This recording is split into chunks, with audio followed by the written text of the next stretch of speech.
What is going on, everybody? This is Benjamin here with B-Jamen Studios, coming at you with another video, another kind of quick, detailed video on the next class we're going to go over, which I believe was going to be firearms finishing and engraving.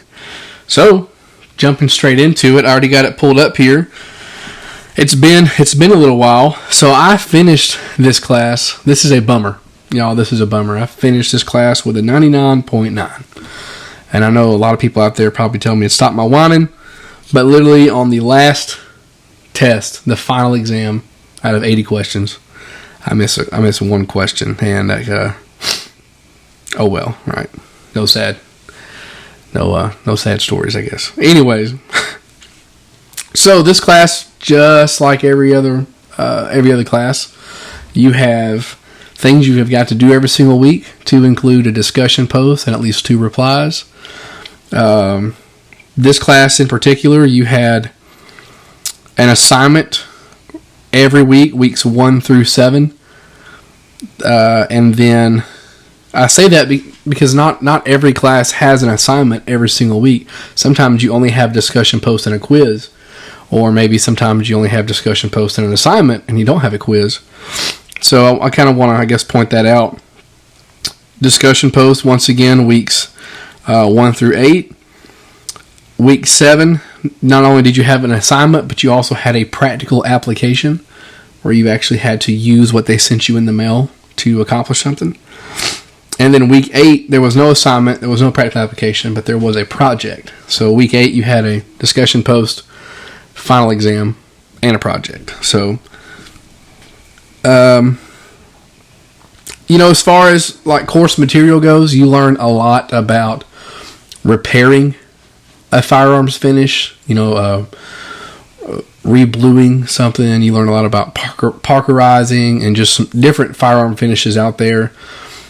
Ironically enough, they didn't really get into Duracoating. Now, you talked about Cerakoting, but with today's market, a lot of people are using Duracoat. I myself, my own AR-15 has a rattle can, and it is held up nicely. And even as a little bit wears off, as far as I'm speaking for myself, I like the way it looks. But that's neither here nor there. It's not what the class is about. For the actual final project, though, you do wind up hydro dipping something. So, as far as what they send you in the mail, and if I've showed y'all this before, I'm sorry. I don't know if I'm going to get this to focus or not. But they send you something by a company called Dipstick Hydrographics Dip Kit. So I will say this, as far as the final project goes, I use a regular, I don't have one in here right now, but a regular, like, plastic container.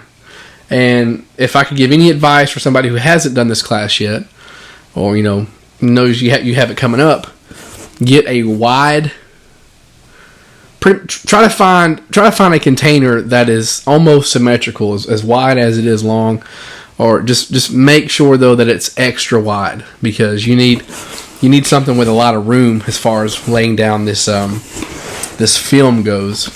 Let's see, there we go, that works.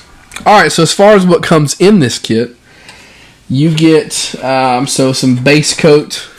So as far as whatever you're going to be dipping, it needs to have a good surface to adhere to.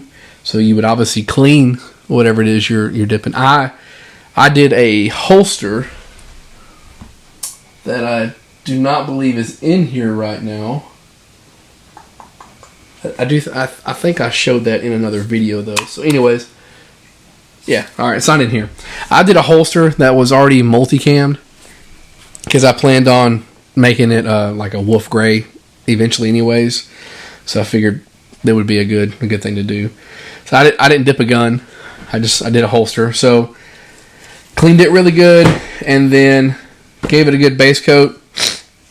Also in here they send you stuff you would need as far as to prep it. Obviously this would be done before the base coat. But lint-free cloth, wipe, some, remove any, oil or whatnot, go ahead and strip it. A Brillo pad, like cleaning pads, a cleaning brush, and then the actual hydro dip film here. And they do tell you, like, as far as what side goes up and what side goes down. So you have your base coat, and then you would lay your dip in the container on top of water. Make sure you have, taped the borders off. And when you're ready to actually dip, they give you this activator spray, and you would actually spray your film. Of course, anybody who's hydro dipped before, I'm not telling you anything you don't know, and you could probably explain it better than me because I did it one time. But that gets it ready to adhere to whatever you're about to dip to. You obviously dip it, and then when it comes up, when it's all said and done, you're going to rinse it off, let it dry, and then they give you a matte clear coat to go with it. So that's what comes in the box that they send you. It's kind of basic, but overall, y'all, a very fun class. Something that